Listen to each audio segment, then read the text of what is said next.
ആലപ്പുഴയിലെ രക്ഷാപ്രവർത്തന മർദ്ദന കേസിൽ സസ്പെൻഷനിലായ ADGP MR Ajith കുമാറിന്റെ സസ്പെൻഷൻ ഉത്തരവ് പുറത്തുവരുമ്പോൾ അതിൽ വളരെ ഗൗരവമുള്ള കാര്യങ്ങളാണ് ഉള്ളത്.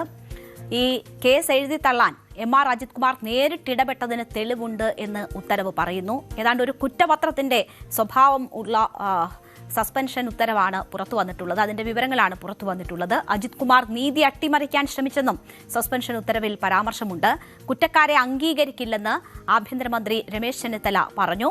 സസ്പെൻഷനെതിരെ അജിത് കുമാർ ട്രൈബ്യൂണലിനെ സമീപിക്കാനുള്ള സാധ്യതകളുണ്ട് എന്ന വിവരങ്ങൾ കൂടിയാണ് പുറത്തുവരുന്നത്. എന്തായാലും എന്താണ് ഈ ഉത്തരവിന്റെ സ്വഭാവം എന്ന് നോക്കിയാൽ, ആലപ്പുഴയിൽ യൂത്ത് കോൺഗ്രസ് പ്രവർത്തകരെ തല്ലിച്ചതച്ച രക്ഷാപ്രവർത്തന കേസ് അട്ടിമറിക്കുന്നതിൽ ADGP MR അജിത് കുമാറിന് വ്യക്തമായ പങ്കുണ്ട് എന്നതാണ് സർക്കാർ ചൂണ്ടിക്കാട്ടുന്നത്. അജിത് കുമാറിനെ സസ്പെൻഡ് ചെയ്തുകൊണ്ടുള്ള ചീഫ് സെക്രട്ടറിയുടെ ഉത്തരവിൽ ഇക്കാര്യം വ്യക്തമായി തന്നെ പറയുന്നു. ഇത് സംബന്ധിച്ച് അജിത് കുമാർ നൽകിയ വിശദീകരണം തൃപ്തികരമല്ലെന്ന് DGP നൽകിയ റിപ്പോർട്ടിൽ പറയുന്നതായും സസ്പെൻഷൻ ഉത്തരവിൽ പറയുന്നുണ്ട്. അന്വേഷണം വഴിതിരിച്ചുവിടാൻ ADGPയും അദ്ദേഹത്തിന്റെ ഓഫീസിലുള്ളവരും നിരന്തരം ശ്രമിച്ചതിന്റെ തെളിവുകൾ SIT അന്വേഷണത്തിൽ ലഭിച്ചതായി സർക്കാർ വിലയിരുത്തി. നിയമവിരുദ്ധ ാണ് അജിത് കുമാർ വിഷയത്തിൽ ഇടപെട്ടതെന്നും ഇരകൾ അനീതി നേരിടാൻ ഇത് കാരണമായെന്നും ഉത്തരവിൽ പറയുന്നു. അന്വേഷണത്തിൽ നേരിട്ട് പങ്കാളികളായിരുന്ന ഒന്നിലധികം ഉദ്യോഗസ്ഥർ അജിത് കുമാറിനെതിരെ ഗുരുതരമായ മൊഴി നൽകിയതും കണക്കിലെടുത്തുകൊണ്ടാണ് ഈ സസ്പെൻഷനിലേക്ക് കാര്യങ്ങൾ നീങ്ങിയത്.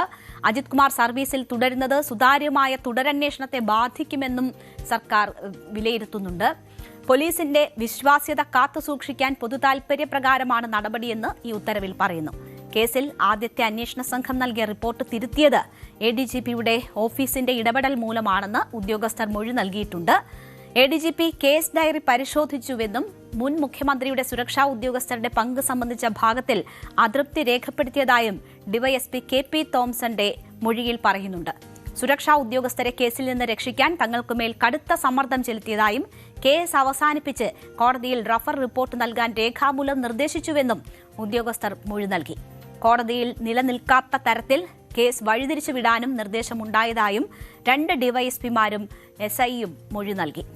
ADGPയുടെ ഓഫീസിലെ ഗ്രേഡ് SI ഗിരീഷും SI ശ്രീകാന്തും പലതവണ അന്വേഷണ നടപടികളിൽ ഇടപെട്ടുവെന്നും ഉദ്യോഗസ്ഥരുടെ മൊഴിയിൽ പറയുന്നു. DGPയുടെ റിപ്പോർട്ടിന്റെ അടിസ്ഥാനത്തിൽ 1969 അഖിലേന്ത്യാ ചട്ടപ്രകാരമാണ് അജിത് കുമാറിനെതിരെ അച്ചടക്ക നടപടി സ്വീകരിക്കുന്നതെന്നും ചീഫ് സെക്രട്ടറി വിശ്വനാഥ് സിൻഹയുടെ ഉത്തരവിൽ വ്യക്തമാക്കിയിട്ടുണ്ട്. ഏതാണ്ട് കുറ്റപത്രത്തിന്റെ സ്വഭാവത്തിലാണ് ഈ സസ്പെൻഷൻ ഉത്തരവുള്ളത്. ഉന്നത ഉദ്യോഗസ്ഥനായ അജിത് കുമാർ എങ്ങനെ കേസ് അട്ടിമറിച്ചെന്ന് കൃത്യമായി വിവരിക്കുന്നുണ്ട് ഈ ഉത്തരവ്. അന്വേഷണ ഉദ്യോഗസ്ഥരെ നിരന്തരം സ്വാധീനിച്ച് പ്രതികളെ രക്ഷിക്കാൻ അജിത് കുമാർ ഇടപെട്ടു എന്നാണ് കണ്ടെത്തൽ. ക്രിമിനൽ നടപടി ചട്ടം 36 പ്രകാരം ഉന്നത പോലീസ് ഉദ്യോഗസ്ഥർ അന്വേഷണങ്ങളിൽ ഇടപെട്ടത് രക്ഷാപ്രവർത്തന കേസിൽ ഇരകളെ സംരക്ഷിക്കാനല്ല, പ്രതികളെ രക്ഷിക്കാനാണ്. ഈ ADGP ആയിരുന്ന MR അജിത് കുമാർ എല്ലാവിധത്തിലുമുള്ള അധികാരം ഉപയോഗിച്ചിരിക്കുന്നത്. SITയെ തള്ളിയും ചോദ്യം ചെയ്തുമായിരുന്നു DGPക്കുള്ള അജിത് കുമാറിന്റെ മറുപടി. രേഖ തിരുത്തൽ അന്വേഷിക്കാൻ SITക്ക് അധികാരമില്ല എന്നതായിരുന്നു അജിത് കുമാറിന്റെ വാദം. കൂടുതൽ തെളിവുകളും അത് നൽകാൻ കൂടുതൽ സമയവും വേണമെന്നുള്ള ADGPയുടെ ആവശ്യം DGP തള്ളുകയായിരുന്നു.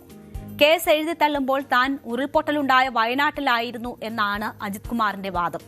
എന്നാൽ അത് തള്ളുന്ന തരത്തിലുള്ള ഉദ്യോഗസ്ഥരുടെ മൊഴികൾ ലഭ്യമായിട്ടുണ്ട്. വയനാട്ടിൽ നിന്ന് ADGP വാട്സ്ആപ്പ് മുഖേന അന്വേഷണ ഉദ്യോഗസ്ഥർക്ക് നൽകിയ നിർദ്ദേശവും SIT റിപ്പോർട്ടിന്റെ ഭാഗമാക്കിയതും അജിത് കുമാറിന് കുരുക്കായി. ADGP ഓഫീസിലെ 2 ഉദ്യോഗസ്ഥരും അജിത് കുമാറിനെതിരെ മൊഴി നൽകി. ഈ സാഹചര്യത്തിൽ കൂടുതൽ വിശദീകരണം വേണ്ടെന്നും മാറ്റി നിർത്തിയ അന്വേഷണം വേണമെന്നുമായിരുന്നു DGPയുടെ റിപ്പോർട്ട്.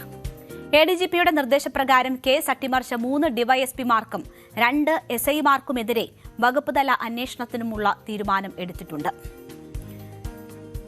അജിത് കുമാർ പക്ഷേ നിയമ പോരാട്ടത്തിന് തയ്യാറെടുക്കുന്നു എന്ന വിവരങ്ങളാണ് വരുന്നത്. DGP പദവിയിലേക്ക് ഉയരാൻ 7 ദിവസം മാത്രം ശേഷിക്കെയാണ് സസ്പെൻഷൻ ഉത്തരവ് അജിത് കുമാറിന് ലഭിക്കുന്നത്. ഇനിയും അജിത് കുമാറിന് മുന്നിൽ അന്വേഷണത്തിന്റെ കടമ്പകളുണ്ട്. DGP തല തുടരന്വേഷണത്തിന് റോഡ് സുരക്ഷാ കമ്മീഷണറായ യോഗേഷ് ഗുപ്തയെ ചുമതലപ്പെടുത്തിയേക്കും. ഈ അന്വേഷണ റിപ്പോർട്ട് അനുസരിച്ചായിരിക്കും അജിത് കുമാറിന്റെ സസ്പെൻഷൻ എന്ന് കഴിയുമെന്ന ചോദ്യത്തിന് ഉത്തരം ലഭിക്കുക. അതിനിടെ സസ്പെൻഷൻ ചോദ്യം ചെയ്ത് അഡ്മിനിസ്ട്രേറ്റീവ് ട്രൈബ്യൂണലിനെയോ കോടതിയെയോ സമീപിക്കാൻ അജിത് കുമാറിന് അവസരമുണ്ട്. അജിത് കുമാർ അത്തരം ആലോചനകളിലേക്ക് കടന്നു എന്നതാണ് ലഭിക്കുന്ന വിവരം. അജിത് കുമാറിന് ലഭിക്കേണ്ടിയിരുന്ന DGP സ്ഥാനക്കയറ്റം തൊട്ടടുത്ത ഊഴക്കാരനായ എസ് ശ്രീജിത്തിന് നൽകുന്നതിൽ നിയമോപദേശം തേടിയ ശേഷം സർക്കാർ തീരുമാനിക്കും എന്നതാണ് മനസ്സിലാകുന്നത്. സസ്പെൻഷന് അപ്പുറം കേസ് അട്ടിമറിച്ചെന്ന് വ്യക്തമായതോടെ ADGPക്കെതിരെ കേസെടുക്കുമോ എന്ന ചോദ്യവും ഉയരുന്നുണ്ട്. അജിത് കുമാറിനെതിരായ ക്രിമിനൽ കേസ് എടുക്കുന്നതിൽ സർക്കാർ ഇപ്പോൾ വ്യക്തമായ നിലപാട് പറയുന്നില്ല.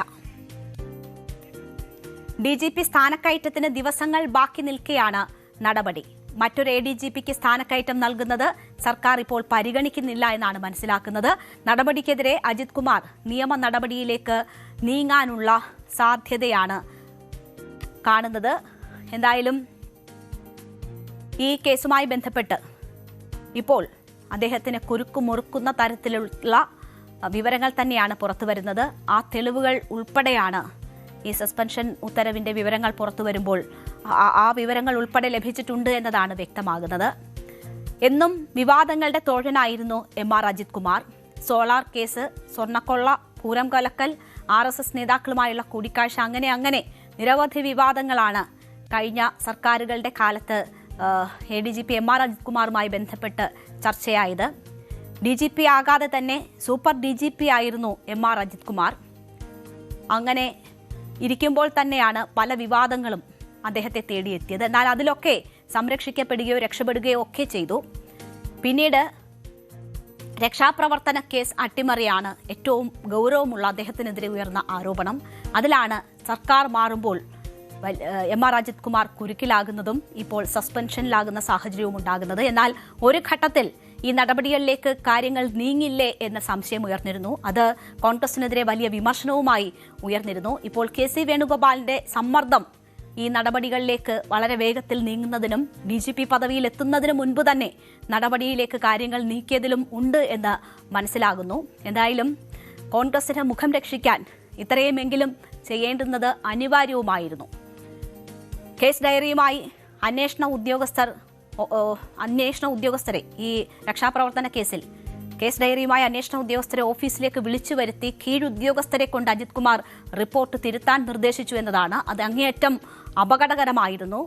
ഒരു കേസുമായി ബന്ധപ്പെട്ട് പ്രതികൾക്ക് വേണ്ടി ഒരു ഉദ്യോഗസ്ഥൻ ഇടപെടുന്നു എന്നത് നീതിന്യായ സംവിധാനത്തിൽ ആളുകൾക്കുള്ള വിശ്വാസം തന്നെ നഷ്ടപ്പെടുത്തുന്ന തരത്തിലുള്ളതായിരുന്നു. എന്തായാലും അവിടെയാണ് ഒരു തിരുത്തലുണ്ടാകുന്നത്. അത് അദ്ദേഹത്തിന്റെ സ്ഥാനക്കയറ്റത്തിന് തന്നെ തിരിച്ചടിയാകുന്ന തരത്തിൽ എത്തി നിൽക്കുന്നു. എന്തൊക്കെ തുടർ നടപടികൾ ഉണ്ടാകും?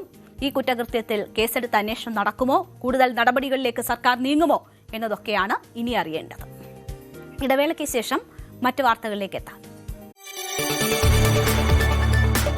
കൂടുതൽ വാർത്തകൾക്ക് News 18 Keralam YouTube channel subscribe ചെയ്യുക.